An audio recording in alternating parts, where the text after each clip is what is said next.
Ah, parabéns. Então, tá bom. Então a gente está trazendo aqui, né? Acho que a Anita aqui vai continuar falando mais algumas coisas, e depois a gente vai abrir para bater esse papo aqui, né? Para a gente trocar. E tudo, mas vamos em frente. Então, Vamos lá. além da violência física e do abuso psicológico, existem outros casos muito tristes que seriam a negligência, o abandono e a violência institucional. Eu gostaria de ouvir um pouco de vocês antes de eu ficar cagando regra e fazendo discurso. Tá. Vocês imaginam que a gente considera como negligência? Boa. Negligência, mas em casa ou nas instituições ou ambas? Em relação ao tema, assim, vamos pegar o eixo da violência, né? Aqui, a palavra violência e o quanto isso afeta a pessoa. Pode ser a pessoa idosa e pode ser também a família que fica chocada com certas coisas, né? Uhum. Não é? Então, assim, qual é o caso que a gente tem? Porque eu acho que uma coisa é falar no genérico, que nem falou a Anitta, falar sobre. Outra coisa é falar no que a gente conhece, o que a gente já viu, o que a gente já presenciou, já participou ou participa, né? Eu acho que também precisa, e tem tanta coisa, né, que a gente vai ficar 1 ano e meio para acabar de falar aqui, né? É. Mas fiquem à vontade, quem quer falar. Isso é muito interessante, né? Eu estava lendo um artigo sobre Olha o que me espera. o cuidado dos netos, né? Ah.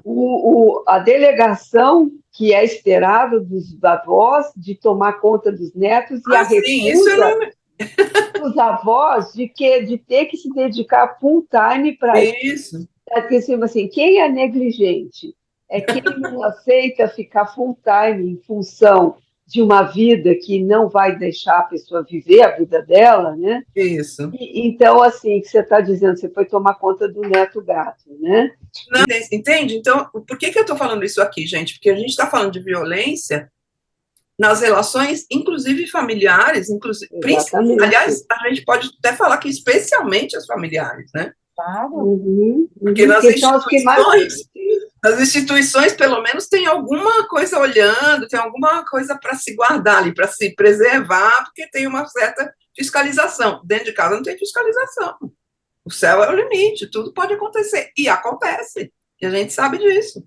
Entende? Então eu fico pensando, o que nós podemos fazer em função disso? Não só por mim, estou pegando a Rosana como um exemplo só, mas exatamente. Isso, né? Perfeito. Penso que é por aí. E a negligência passa por aí. Então, assim, a Anitta falou sobre abandono. Abandono, disso minha filha não vai sofrer, certo? Isso ela não vai sofrer da consciência, porque ela não abandonou. Não, imagina, minha mãe está comigo. Então, a responsabilidade já está cumprida. Agora, em que termos? Com que qualidade? Com que respeito? Com que importância? Percebe? Com que nível de empatia? Então, eu penso que, muitas vezes, eu penso que nós psicólogos, precisamos fazer um movimento de educação, sabe? Exatamente. Aliás, aqui seria um dos...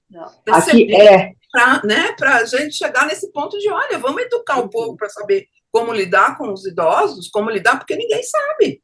As famílias então, a gente, né? Deixa eu te falar, na segunda parte da nossa conversa, né, que é quais são as medidas, isso que você está dizendo, a gente trouxe os enunciados, não, até nem sei se a gente tem que colocar isso como uma pauta de leitura, mas a gente pode usar isso para trabalhar mesmo todo esse aprendizado, né? O que fazer diante de tudo isso? Porque que a gente sabe que tudo isso acontece, que tem todas essas violências, que tem todos esses desrespeitos e essa falta de educação que as pessoas não têm, que é a educação de lidar como você falou, de saber lidar com uma pessoa mais idosa. As pessoas não têm mais aquela rigidez tradicional de respeitos obrigatórios, morais, aprendidos na escola, onde as pessoas antigamente levavam uma reguada na mão porque fazia bagunça. Existia uma rigidez educacional muito grande que promovia a própria sociedade esse tipo de comportamento mais controlado dentro das famílias, que não quer dizer que não existiam aberrações, né? E nem abusos, mas havia um certo controle. Hoje, essa questão da liberdade, da democracia, da gente tentar conversar mais, de saber mais, ter mais proximidade, tirar um pouco essa coisa hierárquica, né, do ser senhor, é você, quer dizer, com 5 anos é você. A criança não fala mãe, ela fala você, ela chama pelo nome, já começa. Com 2, 3 anos já chama pelo nome. Não tem essa coisa da figura que tem um lugar diferenciado, né? Essa coisa da indiferenciação dos lugares. Então, isso tudo faz com que a gente tenha que rever essa questão de papéis, de lugares, de educação, de respeito, que isso é fundamental para todos, para o cidadão, para a sociedade, para o governo, para todas as éticas que nós temos que seguir. Então, a gente tem duas coisas para seguir. Uma são propostas, outra, a gente tem toda a legislação, né, que tem o Estatuto do Idoso, tem a Lei do Idoso, tem 3, 4 formatos para a gente pensar, né, e existe uma questão de saber que estão nas novas dinâmicas familiares. Mas fala, Anitta.